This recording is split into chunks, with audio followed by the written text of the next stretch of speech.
Masu sauraro da fatan an waye gari lafiya a cikin shirin safin da ni Nabila Muktar Uba zan gabatar za ku ji cewa China ta mayar da martani game da yunkurin Amurka na gudanar da bincike kan yadda kwayar cutar corona ta bayyana.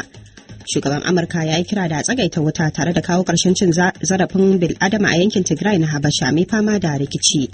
A Najeriya wata mata da ta tsira daga hadarin jirgin ruwan da ya faru a jihar Kebbi ta shaida wa BBC yadda lamarin ya faru. Muna tsakanin sayya sai na ji jirgi ya yi tsawa sai na kama ce waɗanda ke cikin jirgi su cire hijabi mai riga ya tuɓe mu haɗa ruwa. A jamhuriyar Nijar 'yan adawa na tsokaci game da manufofin siyasar da gwamnatin Bazum ta gabatarwa majalisar kasar. Kwalliya bata biya kuɗin sabulu ba. Ji nike kamar jawabin da ya yi bai yi daidai ba da yadda halin da ƙasar Nijar take ciki. Bayan kafa ta kusan shekara 100. Ƙungiyar ƙwallon kafa ta Villarreal ta kafa tarihin cin wani babban kofi da ta yi wa Manchester United raina kama kaga gayya. Koci ne da gola suka cuce mu. Yana ji yana gani ga Rashford baya komai a macin. Ya ji canjin sa ya bar shi kawai a macin.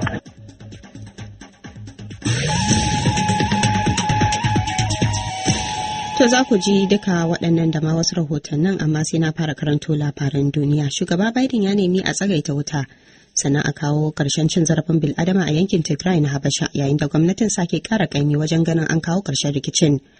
Mr. Biden ya ce dole ne dakaru daga Eritrea da jihar Amhara su janye daga yankin na Tigray, sannan a bada izinin kai kayan agaji wajen domin magance matsalar yunwa. Dubban mutane aka kashe, wasu da dama suka rasa mahallansu tun bayan da rikicin ya barke wata 6 da ya gabata. An ayyana dokar kulle ta tsawon mako guda a jihar Victoria da ke Australia domin magance barkewar annobar corona. Kimanin mutum 34 ne aka gano sun kamu da cutar a jihar bayan watanni da dama da ba a samu yaduwar cutar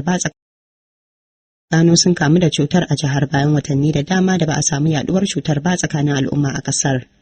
COVID-19 vaccinations will now be available to anyone over the age of 40. Wakiliyar BBC ta ce a yanzu za a yi wa duk waɗanda suka haura shekara 40 allurar rigakafin koronar. Jami'an China sun yi gargaɗin cewa bai kamata a siyasantar da ƙoƙarin gano asalin cutar corona ba. Kalaman da ya fito daga ofishin jakadancin China da ke Amurka ya biyo bayan wani umarni da shugaba Biden ya bayar, inda ya ce hukumomin tattara bayanan sirri na kasar su gudanar da bincike kan asalin cutar sannan su gabatar da rahoton su cikin kwana 90. It appears that more clarification is wanted, that Washington simply accuses Beijing. A cewar wakilin BBC ta bayyana cewa ana buƙatar ƙarin bayani kuma Amurka kawai na zargin China da yin gafar ungulu wajen yin binciken. Ofishin jakadancin China da ke Amurkar ya bayyana lamarin a matsayin kutun gwila. To kuna sauraron labaran duniyar ne daga nan BBC. Shugaban Faransa Emmanuel Macron zai je Rwanda a wani yunkuri na farfado da alakar su da ta yi tsami kan zarge-zargen rawar da Faransar ta taka a kisan kare dangi da aka yi a 1994. Ziyarar ta zo yayin da aka fitar da wani rahoto cikin watan Maris wanda ya wanke Faransa da hannu a kisan sama da 'yan kabilar Tutsi da Hutu 800,000. Shugaban Rwanda Paul Kagame a baya-bayan nan ya ce 'yan kasar ba za su taɓa mantawa ba, amma watakila su yafe wa Faransar saboda rawar da ta taka. Wani abu da ke nuna cewa ana kan hanyar gyara dangantakar wato kasashen biyu. Shugabannin kasashen kudancin Afirka za su gana a yau domin tattauna shirye-shiryen magance rikicin masu ikirarin jihadi da ke ci gaba da karuwa a arewacin Mozambique. Kungiyar raya kasashen kudancin Afirka ta nuna damuwa kan yadda rikicin masu ikirarin jihadin ka iya bazuwa a dukkanin yankin matukar aka gaza daukar mataki. A watan Maris ne masu da'awar jihadin suka kwace iko da garin Fama da ke arewacin Mozambique din, inda suka rufe wata babbar masana'antar iskar gas da dala biliyan 20. 'Yan Mozambique kimanin 700,000 ne suka daidaita sanadin tashin hankalin a cikin 'yan shekarun nan. To labaran duniyar kenan daga nan sashen Hausa na BBC.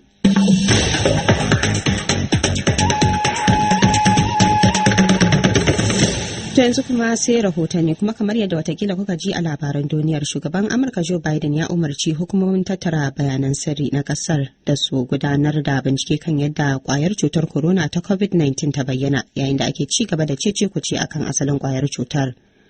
A wata sanarwa, Mr. Biden ya umarci hukumomin da su rubanya kokarin su akan aikin sannan su bashi rahoto cikin kwana 90.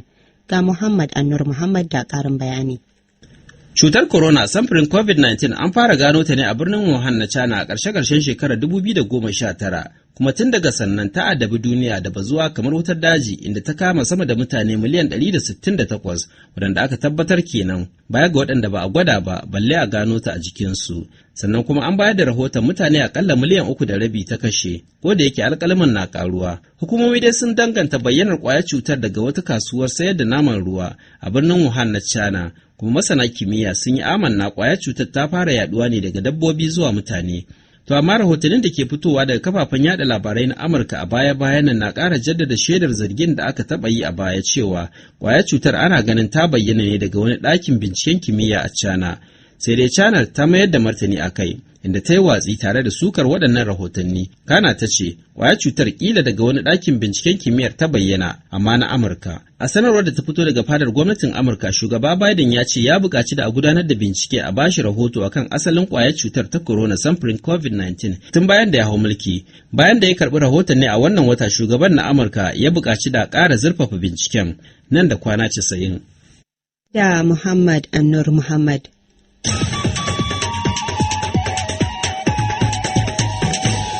To kuna sauraron shirin safen ne daga nan sashen Hausa na BBC. Idan muka leƙa Najeriya, shugaban Najeriya Muhammadu Buhari ya bayyana hadarin jirgin ruwan da ya faru a karamar hukumar Ingaski da ke jihar Kebbi a matsayin labari mai tayar da hankali.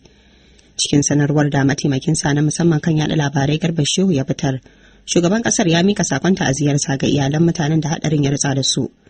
Al'ummar garin Wara inda lamarin ya faru na ci gaba da juyayi kan mummunan hadarin jirgin ruwan inda ake fargabar mutuwar kimanin mutum 100. Muktari Adamu Bawa na da ƙarin bayani. Har zuwa yanzu babu tabbaci kan abin da ya sanadin nutsar wannan jirgin ruwa. Akasarin fasinjojin jirgin, ciki har da mata da ƙananan yara, sun fito ne daga Lokon Mina. Gari ne mai yawan hada-hadar kasuwanci da ma'adanai a jihar Neja mai makwabtaka. Cikin mutum 22 da hukumar bada agajin gaggawa ta jihar Kebbi ta ce sun tsallake rijiya da baya. Akwai Maryam Sani, wata matashiya ce da ta namijin ƙoƙari wajen kubutar da kanta, har ma ta taimaki ƙarin mutum 3, 2 cikinsu yara da kuma wata matashiyar bayan fashewar jirginsu. Muna tsakanin tsayiya kawai haka ɗai, ikon Allah ka muna kaɗai na ji jirgi ya yi tsawa, kawai ko da na tadda kai ina salati, sai kawai sai na ga jirgi ya rabe su, yana ɗori a aniyan yin ƙasa, sai na kama ce waɗanda ke cikin jirgi su cire hijabi, mai riga ya tuɓe. In haɗa ruwa kuma mun tsaya cikin jirgin nan ƙasa muka yi, sai na fara jewa musu zarkoki muna kamawa, muna jewa zarkoki, ina jewa kuloli muna kakkamawa. Da Allah taimake ni sai yara suka rike min jigira haka suka rike ni ko na rike kula na kama iyo ina jewa ma mutane zarka. Usama Dallami shi ma matashi ne ɗan kimanin shekara 20 da ya tsira a ibtila'in. A cikin mutanen da jirgin ya nutse da su akwai abokinsa Abdul, wanda suka taho tare har zuwa maraicen jiya ba iya gano abokin nasa ba. Gaskiya na shiga damuwa saboda dan uwana wanda muke kare shi. Turan zawo a gida kowa tambaya na yake ina yake. Haka zalika a cikin mutanen da har yanzu ba a gano su ba akwai Lawisa, wata matashiya 'yar shekara 16. Ya ce ga Alhaji Dan Yawuri, makwabcin wani uba da ya rasa 'ya'ya guda 4 a wannan ibtila'i. Ina zuwa bakin rahitin sai na ce abokin shi cikin jirgin nace ya haka yace ai yaran nan da ɗiyan shi da ɗiyana gaban shi suka mace cikin ruwa don haka ya hakuri. Shi yana cikin jirgin ne? Yana cikin jirgin da shi da kanuwana wanda muke uwa guda uba guda. Da na tambaye shi nace ya yara yace yara da yara na da yaran shi gaskiya gaban shi suka shige cikin ruwa wuce su gaban suka wuce kasa. Yara na guda ɗaya da ɗiyan abokina ina da ɗan abokina makwacina nan shi kuma yara 4 shi kuma wancan yara 2. Shi dai Alhaji Dan Yawuri mazaunin garin Wara ya ce ba su taɓa ganin ibtila'in jirgi mai muni kamar na safiyar jiya Laraba ba. Akasari dai sun yanke ƙaunar gano wani mai sauran kwana a gaba. Hukumar bada agajin gaggawa ta jihar Kebbi ta ce mai yiwuwa ne bayan akalla sa'a 8 gawawwaki su taso saman ruwa. Nutsewar wannan jirgin ruwa na zuwa ne ƙasa da mako 2 bayan wani makamancinsa a jihar Neja mai makwabtaka wanda ya yi sanadin mutuwar kimanin mutum 40. Muktar Adambawa, BBC Hausa, Abuja, Najeriya. To har yanzu dai a Najeriya inda a wannan karan batun tsaro ne, wasu ɓata gari sun kai hari kan wata tawagar 'yan sanda da ke sintiri a jihar Delta, har suka halaka akalla ɗan sanda ɗaya kuma suka kona motar da 'yan sandan ke sintiri. A jihar Neja kuma 'yan bindiga ne suka kai hari a wasu garuruwa suka kashe mutane suka kwashe dabbobi da sauran wasu kayayyaki. A jihar Zamfara kuwa nasara aka samu, aka kubutar da mutum fiye da 50 daga hannun 'yan bindiga yayin da a jihar Katsina aka damƙe wasu kasurguman mutanen da ake zargin suna addabar jama'a da miyagun laifuka. Abdulsalam Ibrahim Ahmed ya bi sahun waɗannan batutuwa ga kuma rahotonsa. Wata majiya ta ce wasu mahara ne suka yi kwanton ɓauna suka farmaki 'yan sandan da ke gudanar da sintiri a kan ɗaya daga cikin manyan hanyoyin garin Akukuyibo, hedikwatar yankin ƙaramar hukumar Oshimili ta Arewa a jihar Delta, suka halaka 'yan sanda 3 kuma suka ƙona motar 'yan sandan. Sai dai yayin da muka tuntubi DSP Edafe Bright, muƙaddashin jami'in hulɗa da jama'a na rundunar 'yan sandan Najeriya a jihar Deltar, cewa ya yi. They killed one of our personnel and set the patrol vehicle that they were using ablaze. But as God will have it. Sun kashe ɗaya daga cikin jami'anmu kuma suka kona motar mu guda ɗaya da ake gudanar da sintiri da ita. Amma kuma cikin ikon mai duka an damƙe jagoran wancan gungu na ɓata gari. Yanzu haka yana hannunmu. Muna gudanar da bincike don gano dalilin kai wannan hari, a kuma kamo ragowar mutanen da suka kai shi. Ina tabbatar maka cewa ana matukar kokari don ganin irin haka bai sake aukuwa ba. A jihar Niger ma, 'yan bindiga sun kai hari ranar Juma'ar da ta gabata da kuma jiya Laraba a garin Shambu da sauran wasu garuruwa na yankin ƙaramar hukumar Rijau, inda bayanai suka ce 'yan bindigan sun kashe mutum 9 suka kuma yi awon gaba da dabbobi da sauran wasu kayayyaki, al'amarin da Alhaji Awaisu Kuta, mai kula da hulɗa tsakanin gwamnatin jihar ta Niger da jama'ar garuruwa kan zaman lafiya, ya tabbatar da labarin aukuwarsa. A jihar Zamfara kuwa, nasara ce aka samu ta kubutar da mutum fiye da 50 daga hannun 'yan bindiga, kamar yadda SP Muhammad Shehu, jami'in hulɗa da jama'a na rundunar 'yan sandan Najeriya a jihar, ya bayyana mana. Mutane 53 ne aka kubutar, waɗanda wasu 'yan bindiga suka yi garkuwa da su a wasu ƙauyuka guda 4 da ke gundumar tekun waje da ke ƙaramar hukumar mulkin Bungudu. Mun yi amfani da ainihin tubabbin 'yan bindiga waɗanda suka tuba suka karɓi wannan tsari na zaman lafiya da kuma ita ma'aikatar tsaro da kuma ita rundunar 'yan sanda ta jihar Zamfara. A jihar Katsina kuwa, wasu mutane 5 da ake zargi da aikata miyagun laifuka ne rundunar 'yan sandan Najeriya ta kama, kamar yadda SP Gamba Isa, mai magana da yawun rundunar a jihar, ya shaida mana. 2 sun shahara a wurin sata da garkuwa da mutane da sata shanun mutane, kuma su ne da dutsen ma. Sannan 2 daga ciki su kuma sun shahara wurin tare hanya, musamman eriyar garin Safana cikin ƙauyuka domin yi wa mutane fashi. Sannan akwai ɗaya wanda aka kama wanda ya taso daga jihar Bauchi kuma ya zo garin Sheme na Faskari. Akwai wani wanda aka kama ɗan shekara 25 a jihar Kogi wanda ya yi bayanin cewa yana shiga cikin daji domin yi wa mutane da har ma da waɗannan barayi magani. Sannan an kama wani yaro ɗan shekara 18 wanda ya tare wata yarinya wacce iyayenta suka aike ta, ya shiga da ita wani zaure inda ya yi mata fyaɗe 'yan shekara 11, ya yi mata mugun rauni, mun kama shi. Amma duk da wannan nasara da kuke bayanin kun samu, har yanzu dai matsalar tsaron nan tana nan. Haka ne maganar da ka faɗa, wato duk da suna yi mu ma ba fasawa muke yi ba. Kuma alhamdulillah muna yin nasara, al'ummar jihar Katsina su ma shaida ne. SP Gambo Isa, kakakin rundunar 'yan sanda ta jihar Kebbi, wato jihar Katsina a Najeriya.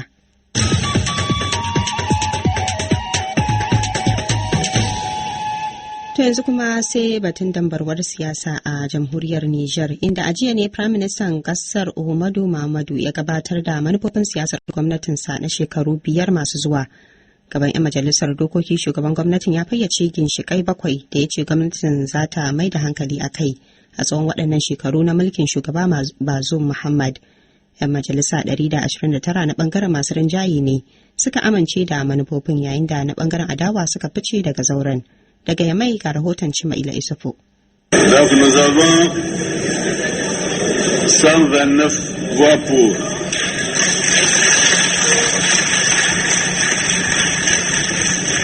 Yadda aka kawo ƙarshen zaman sauraron manufofin siyasar gwamnatin ƙasar ta Nijar da Firaminista Uhumudu Muhammadu ya gabatar gaban 'yan majalisar dokoki kenan. Bayan kwashe kusan yinin na jiya, ana tafka muhawara kan waɗannan manufofi ne. Aka gudanar da zaɓe da misalin ƙarfe 11:30 na dare. inda 'yan majalisar suka amince da manufofin na gwamnati da ƙuri'a 129, yayin da 'yan majalisa a ɓangaren masu adawa suka fice daga zauren majalisar da misalin karfe 11 da minti 24. Sai dai bayan gudanar da zaben ne Firaminista Uhumudu Muhammadu ya isar da sahihiyar godiyar shi ga 'yan majalisar na bangarori daban-daban. Je voudrais aussi saluer la constance de la majorité parlementaire. Da suka ana masa kunne suka saurare shi har ma suka tafka muhawara, yana mai cewa duk da cewa 'yan adawar ba su yi zaben ba, amma kuma sun kawo gudunmawarsu ta hanyar muhawara wajen yada waɗannan manufofi na siyasar gwamnatin. Sai dai in ji Honorable Ibrahim Yakuba, shugaban jam'iyyar adawa ta MPN kishin ƙasa, dallan da suka sa su ficewa daga zauren kuma suka yi watsi da waɗannan manufofi na siyasar gwamnatin sun kasu sun kuma rabu. Duk ɗan Nijar ne wanda yake saurare, ba wanda yake nema ya samu wani goro ba game da wannan tahiyar da ake, ya san kwalliya ba ta biya kuɗin sabulu ba. Ji nike kamar jawabin da ya yi bai yi daidai ba da yanda halin da ƙasar Nijar take ciki. Lissahi na ɗan Nijar, dan kawai dan birni ya san wahalar da take ciki, ya san cikin mi take. Wace siyasa ce wadda za ta sa babu bangaren kasar Nijar inda za ka shigo ko ka ba dan Nijar tsoro ko ka kashe shi ko ka aza mishi lanho ko ka kore shi da cikin garuruwan shi. Ban shi ya ba mu amsa ba, wajen 'yan Nijar 230 ne suka baro garuruwan su suka koma suna kwana cikin zanaku ko wani abu, sun bar noma, sun bar gona, sun bar iyalinsu. Ban shi ba yayi zancen bakin talaucin da 'yan kasar Nijar suka shiga na birni da na ƙauye. Sai da a cewar Honorable Kallamo Tari na jam'iyya mai mulki ta Pendes tarayya sun amince da manufofin siyasar ta gwamnati saboda sun dace daidai da bukatun ƙasar, wanda shi ma ya jaddada nasarar gwamnatin kan sha'anin tsaro da masu adawar suka ce gwamnatin ba ta taɓaka komai ba. 'Yan Nijar waɗanda suka ji tsoro sun kauro gidajensu, kwana nawa an ka yanka mai da su gidajensu, suna gida yanzu, an ka ɗauki matakai an ka tsare su, inda ba tsare su ba tsayawa, duk dangin suna nan cikin wannan wurin, amma ba su nan magana. Ko mutum bai gode ma Bazoum Mohamed ba ko bai gode ma Prime Minister ba, tunda 'yan uwansu sun gode mana, mu bukata ta biya. Bayan amincewa da majalisar sai da manufofin gwamnatin ne, gwamnatin karkashin jagorancin Firaminista Uhumudu Muhammadu za ta dukufa wajen neman aiwatar da waɗannan manufofi da za su zama ginshiki ko kuma wata madogara gare ta ta cika alƙawuran da aka ɗauka ma al'umma. Cima'ila Isufu, BBC Hausa daga Yamai, Jamhuriyar Niger. To a Nijar ɗin da kuma Najeriya yanzu karfe 7 saura minti 14, shida ke na saura minti 14 agogon GMT da Ghana. Gaba a cikin shirin za ku ji yadda ake ci gaba da takaddama game da kudurin gwamnatin Kaduna na rage yawan ma'aikatanta.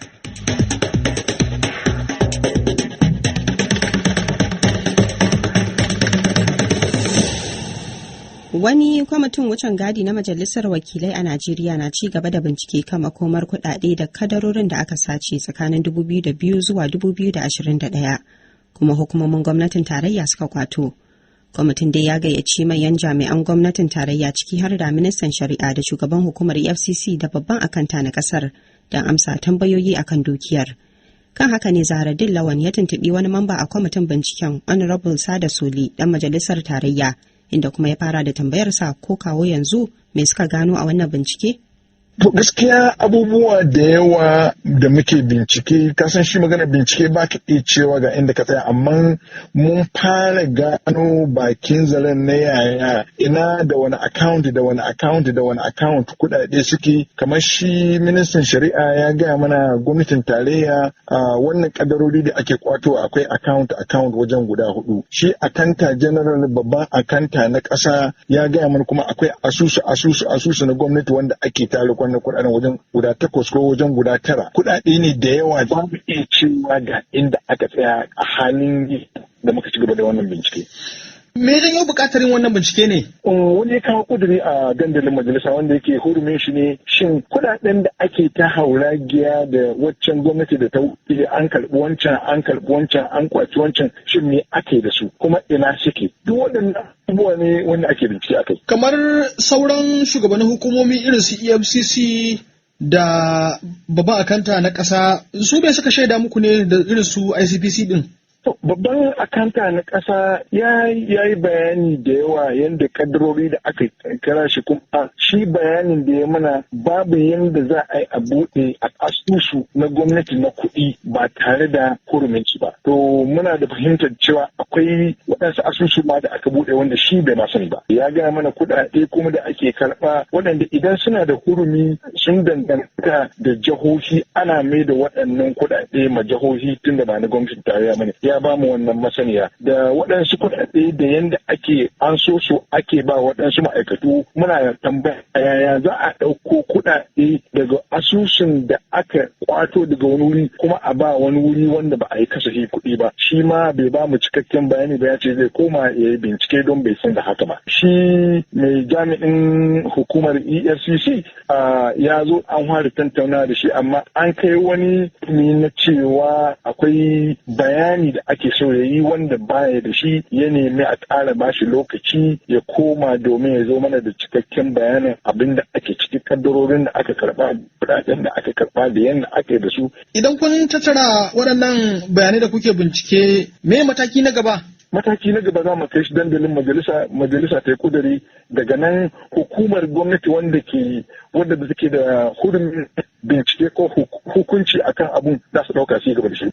Honorable Sada Soli, wani dan majalisar tarayya a Najeriya. To a jihar Kaduna da ke arewacin Najeriya ana ci gaba da takaddama akan kafewar da gwamnatin jihar ta yi cewa sai ta rage yawan ma'aikata saboda mafi yawan kuɗin shigarta na karewa wajen biyan albashi. Ko a wannan makon ma gwamnatin ta sallami waɗansu masu mukamin siyasa duka da nufin rage ɗawainiya domin ta samu kuɗin aiwatar da manyan ayyuka. A baya dai gwamnatin ta yi ikirarin cewa ta fi jihohi da dama samun kuɗin shiga. Kuma wannan ne yasa wasu ke cewa babu dalilin da zai sa gwamnatin ta sallami ma'aikata idan aka yi la'akari da samun da take yi ta hanyoyi daban-daban. Ibrahim Isa ya duba mana wannan batu ga kuma rahotonsa. Takaddama akan batun kuɗin shiga da albashin ma'aikata ta sake jiƙa ne bayan gwamnatin Malam Nasiru El-Rufai ta sanar da sallamar waɗansu masu mukamin siyasa a gwamnatinsa, wato masu taimaka masa irin su SA da dangoginsu. Alamar da ke nuna cewa abin da ya ci doma ba zai bar awai ba, wato ba makawa keran na gab da lankayo wuyan wasu ma'aikata a jihar Kaduna. Waɗansu alƙaluman da gwamnatin ta fitar sun nuna cewa kasan da take samu na wata-wata daga gwamnatin tarayya baya wuce naira biliyan 4 da 'yan kai, kuma da zarar ta biya albashi da canji kawai take tsira. Kasancewar albashin ma'aikatan na lashe akalla naira biliyan 3 zuwa kusan biliyan 4. Don haka ma'aikata na cinye fiye da kashi 90 cikin 100 na kuɗin shigarta. Gashi ma'aikatan ba su wuce kashi 1 cikin 100 na al'ummar jihar ba. Kuma wannan ne ya sa gwamnatin ta ce za ta yi tankaɗe da rairayar ma'aikata, wato ta rage yawansu, ta yadda za ta dinga shan ruwa daidai cikinta. Alabashi ta samu kuɗin aiwatar da manyan ayyuka maimakon ta dinga tashi hannu rabbana. Sai dai alƙaluman gwamnatin ba su yi cikakken bayani akan yawan kuɗin shigar da gwamnatin ke samu a cikin gida ba. Wannan nema ya sa wasu na kaulani game da gaskiyar ikirarin da gwamnatin ke yi, ciki har da babbar jama'iyyar hamayya a jihar wato PDP. Manjo Yahaya Ibrahim Shinko mai ritaya jigo ne a jama'iyyar. Ai baki ke yanka wuya. Wannan gwamnati ta Malam Nasiru El-Rufai. Akwai jihohi waɗanda suke musamman arewacin Najeriya waɗanda shi da kanshi ya ikirarin cewa kuɗaɗen shiga da gwamnatinsa ke samu ya fi nasu. Ya yi ikirarin cewa ma'aikata sun yawa, ya rage ma'aikata na jiha, ya rage na ƙananan hukumomi. In kuma ka haɗa da kuɗaɗen shiga da ya ce ya riɓanya ba taɓa samun gwamnatin da ke samu ba kamar tashi. Sannan ka haɗa da kuɗaɗen da ake samu daga gwamnatin tarayya. Ina yake kai waɗannan kuɗaɗe. Ai gwamnatocin baya waɗanda suke iya biyan kuɗin da kowa ya zo ya gani kafin ya zo rage albashinsu ɗin ma tukuna shi ne suna da yawan ma'aikata kusan ninkin wa ninkin akan abin da shi yanzu ya sassaƙe ya rike, kuma ya ce ya ƙara samun kuɗaɗen shiga fiye da na gwamnatocin baya. To in ko haka ne ya za a iya ce ba zai iya biyan ƙarancin albashi ba ga 'yan tsirarin ma'aikatan da ya rage a ma'aikatan gwamnati. Sai dai jama'iyyar APC mai mulkin jihar bata musanta cewa tana samun makudan kuɗaɗe da sunan kuɗin shiga na cikin gida ba, amma ta ce gwamnati tana kashe kuɗin ne tana lissafi. Yahaya Baba Fate shine sakataren jama'iyyar APC na jiha. Mun faɗa severally cewa jihar Kaduna ta samu ci gaba wajen kuɗin shiga da ake samu kafin zuwan mu gwamnatin da ta shure, gwamnatin PDP ba ta iya generating ko 1 biliyan a jihar Kaduna. Zuwan Malam Nasir Ahmad El-Rufai da APC mun rubanya wa'an kuɗin da ake samu, amma sanin ka ne cewa nauyin gwamnati da kuɗin da yake shigowa daga Abuja da kuɗin da ake samun shiga kusan ana kashi 96 a biyan ma'aikata. Kuma gwamnati ba an yi ta bane don kawai biyan ma'aikata. Gwamnati an yi ta ne a ta kawo mutane ci gaba, a samu hanyoyi mai kyau, a sami ilimi mai kyau da sauransu. Rancen kuɗin da muka yi rance ne na yin capital project, ba mun ranto kuɗi bane don mu rinka biyan ma'aikata salari. Duk da cewa maganar masu gida rana wato kuɗi na buƙatar sirri, don kaucewa irin wannan zama na rashin yarda, masana siyasa irin su Dr. Tukur Abdulkadir na Jami'ar Jihar Kaduna na ganin cewa wajibi ne mahukunta su guji yin rufa-rufa. Yana da kyau a ce gwamnati a rika baza alƙaluman nan a tebur a gansu. Nawa ake samu? Ma'aikata da suke da mukamai na siyasa me suke samu? Da waɗanda suke ayyuka ƙarƙashin su. Muddin aka zo aka fito da waɗannan alƙaluma a bayyane, jama'a suka fahimce su. Ni a gani na dole gwamnati ta cire tunanin cewa ma'aikaci kamar bawa ne. A rika kallon ma'aikaci abokin tafiya kuma tsara ne na tafiya. Yanzu dai jin kan gwamnatin jihar Kaduna da 'yan kwadagonta ake yi akan maganar albashi, amma masana tattalin arziki da dama na cewa dole ne sauran jihohi su farka su faɗaɗa kafofin samun kuɗin shigarsu, ganin yadda abin da suke samu daga gwamnatin tarayya ke tsimbirewa. Idan ba haka ba, to babu abin da zai hana su kai ruwa rana da nasu ma'aikatan nan gaba kaɗan. Ibrahim Isa, sashen Hausa na BBC, daga Kaduna a Najeriya. To yanzu kuma ga wannan sanarwa. Ra'ayi riga kowa da irin tasa.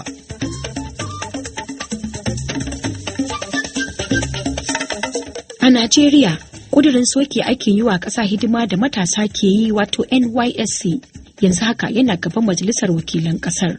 Ƙarƙashin wannan shiri, matasan da suka kammala karatun digiri ko manyan difloma ne ke aikin hidimar na shekara guda. Tuni dai wannan ƙudiri ya fara janyo kace na ce, inda matasan ke bayyana mabambantan ra'ayoyi. Gaskiya ban goyi da bayan a soke shi ba. Dalili kuwa NYSC yana da matukar muhimmanci ga wanda suka gama jami'a.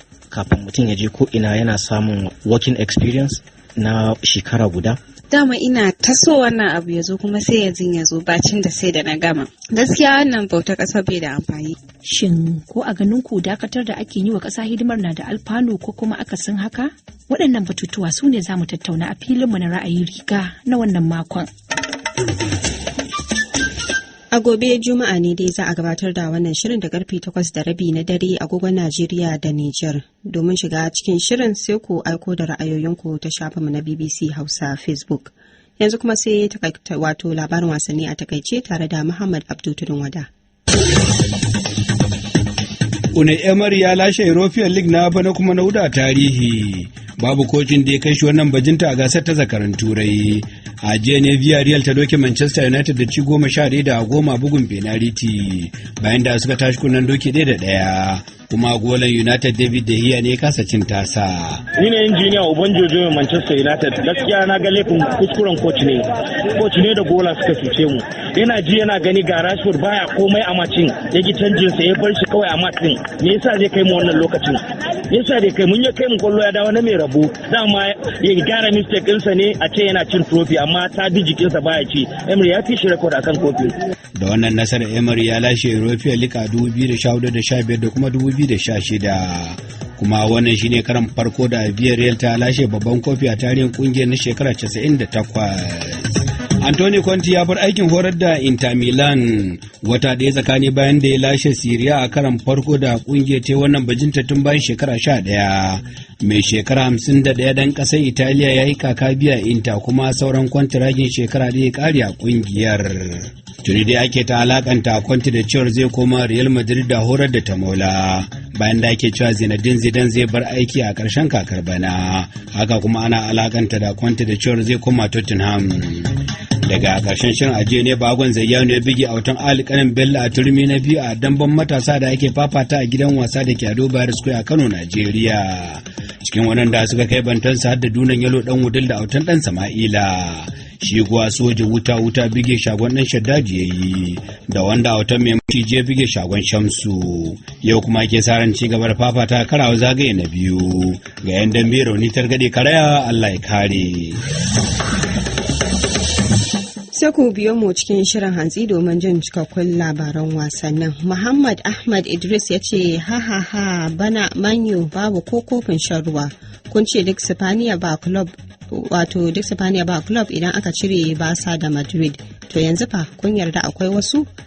Sai kuma batun binciken kudaden da Najeriya da aka sace wanda majalisa ke yi. Saminu mai gadan tafa balewa yake cewa to majalisa idan an gano sai a dauki mataki a kai, shine kawai ba a ja baki a yi shiru ba. To duka shirin safen kenan. A madadin Muhammad Anur Muhammad da kuma Ahmad Wakil, Nabila Muktar Uba ke cewa mu haɗu an jima a cikin shirin mu na hantsi.